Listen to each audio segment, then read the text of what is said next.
به برنامه امروزه ما شاعر معروف ادبیات معاصر تاجیک بازار صابر حضور دارند. درباره وطن میخونم. از خاک وطن گوری پدر در دل ماما،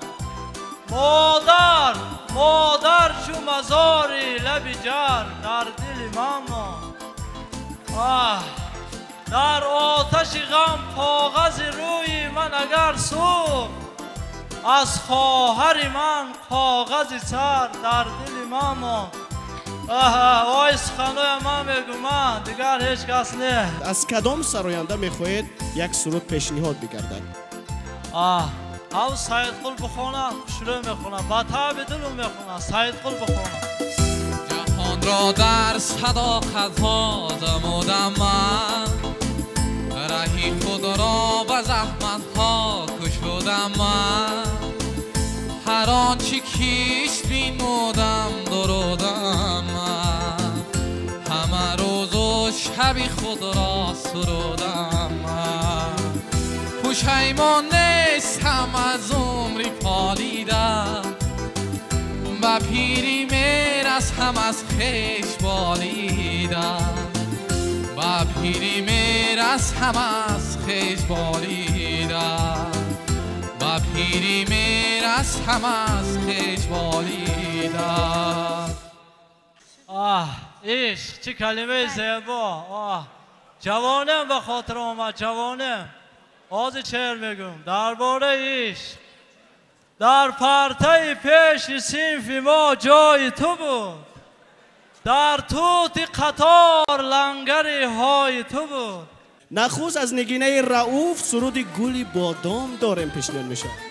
ملکه فیض‌آباد رحمت بسیار زیبا بود، نازاش مرا میکن. گلی بادام دارم یاری خوشنام دارم، گلی بادام دارم یاری خوشنام دارم. برهش منتظرم و دبرشم دارم، برهش منتظرم و دبرشم دارم.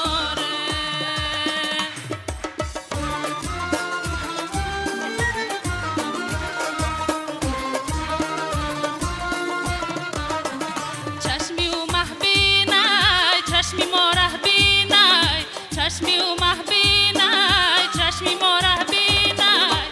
سوخت ما را و ولی دلکی خام دارم، سوخت ما را و ولی دلکی خام دارم. گلی بادام دارم یاری خوشنام دارم، گلی بادام دارم یاری خوشنام دارم. برهش منتظرم و دبرشم دارم، برهش منتظرم و دبرشم دارم.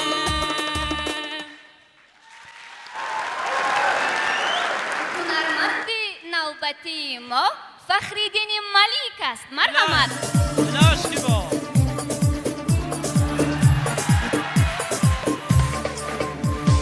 ماهی خوبانی گل من یاری جانانی، راز و ارمانی دل من ماهی تابانی.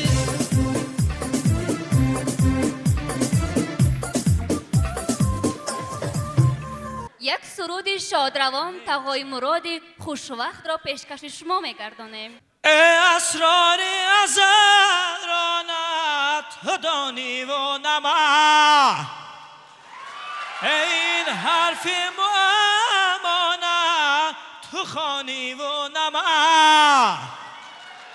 ای هست از پس پرده گفت تو گویی من و تو. دام تگیره آبرس. جوانا خوش رو بخونن، وطنشون دوست دارن. بیار حقم خوب شده.